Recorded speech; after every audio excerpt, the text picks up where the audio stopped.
De volta aqui na Web TV Undime Bahia, finalizando a nossa cobertura aqui no município de Araci, território Cinzal, nesta cobertura especialíssima. Começamos pela manhã, estamos finalizando com a Vitalina Silva neste momento, ela que está coordenadora da PENERC aqui na Bahia, e os novos planos municipais de educação, os planos decenais trazem aí, dentre tantos outros desafios, também a necessidade de evidenciar cada vez mais a necessidade de fortalecer a política antirracista.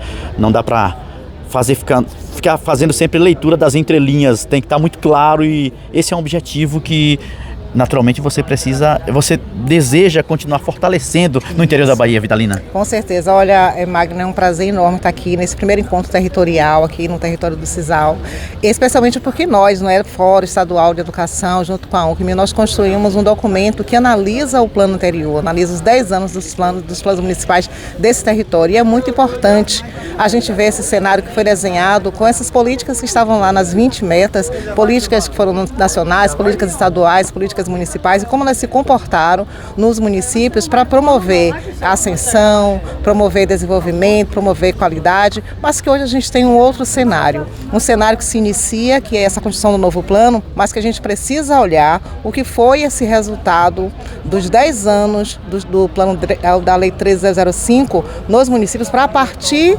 desse resultado a gente começar a construir um novo plano que realmente dialogue com a realidade local, que dialogue com os indicadores que são produzidos nacionalmente, que são produzidos pelo Estado, que o município possa estar diante desses indicadores e se ver especialmente naqueles 3 conceitos principais que esse plano traz, que é acesso, equidade e qualidade. Então, como mensurar essa qualidade, como promover essa equidade? E aqui a gente tem um plano que se configura através de objetivos, né? E o objetivo já começa com que é a educação infantil, qualidade da educação infantil, e a gente precisa pensar.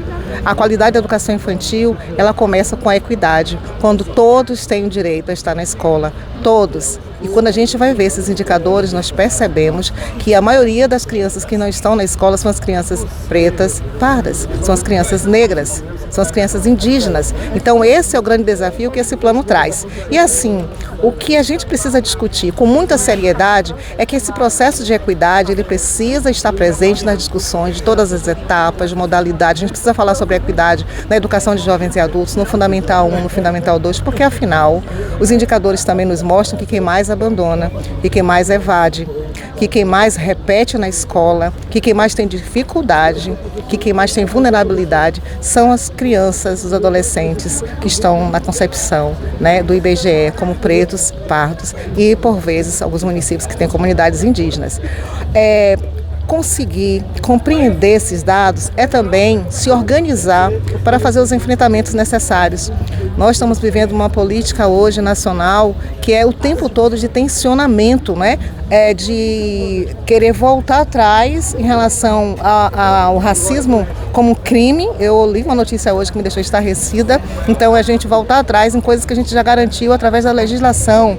Então, esses passos atrás são projetos políticos de extrema direita e que ataca frontalmente direitos que nós demoramos muito tempo para conquistar e que foi muito caro para nós. Tudo que a gente tem, sistema de cotas, a lei 10.639, 11.645, tudo isso é fruto de muita luta do movimento negro, luta de instituições, luta de coletivos, então a gente não pode retroceder nenhum milímetro. Portanto, esse plano vem com essa concepção, com essa construção, e nós precisamos fortalecer cada território para, na sua discussão, trazer, de fato, uma discussão que permita que cada coletivo que se organize, cada comissão que se organize para estudar, seja alfabetização, seja os anos finais, seja a gestão democrática, precisa utilizar os indicadores de raça, de cor e de gênero, para que a gente promova de fato a equidade que a gente tanto busca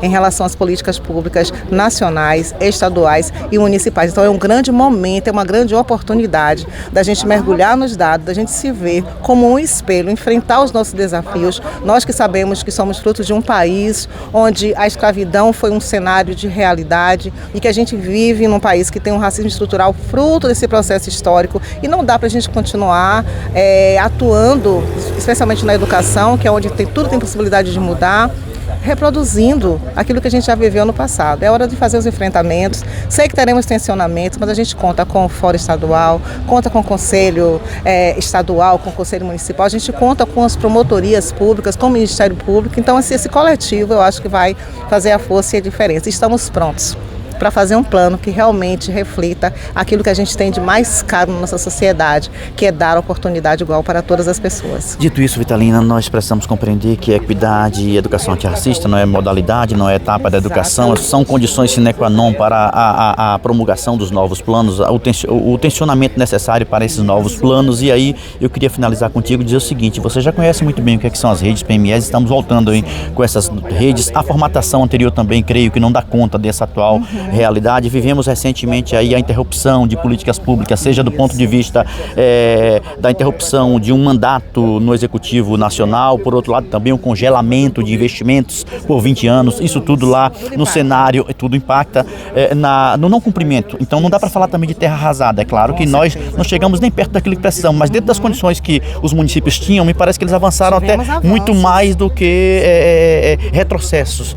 O momento é propício para que a gente possa avançar, olhando inclusive para o retrovisor e dizer: olha, isso aqui não dá para continuar mais do jeito que estava. É absolutamente propício, especialmente porque nós temos acesso a esses dados, esses indicadores que são produzidos por agência de fomento, que são indicadores sérios e que a gente precisa trazer para a tona, trazer para a mesa, trazer para a discussão, para a gente saber onde a gente está, o que a gente construiu no passado e ter a compreensão de que as nossas decisões hoje, elas vão pautar a educação para o futuro, isso seja curto, médio e longo prazo. Então, eu acho que esse é o momento mesmo propício de que as pessoas estão nesse processo de formação, orientação, acesso a documento, acesso a indicadores. Sociedade mais esclarecida, a sociedade, né? Exatamente, com muito mais acesso ao que a gente tem que é muito ruim na nossa sociedade, que é o aprofundamento de desigualdades, que é o racismo. Então a gente está muito alerta para isso e você vê, a gente tem uma polaridade muito grande, né? As pessoas perderam a vergonha de serem racistas, de serem homofóbicas, de serem xenofóbicas. Então, assim como elas perderam a vergonha de ser, nós precisamos fazer os enfrentamentos para que elas tenham, em determinado momento, a vergonha de ter defendido determinadas pautas, porque nós temos aqui do outro lado da trincheira quem está na educação e que tem compromisso e seriedade para fazer a contraposição e o enfrentamento a tudo isso que promove desigualdade na nossa sociedade. Muito obrigado pela atenção e boa sorte no trabalho sempre, tá? Obrigada, querida. Nós, é claro, seguimos juntos como sempre, com os pés no chão e o coração onde for preciso.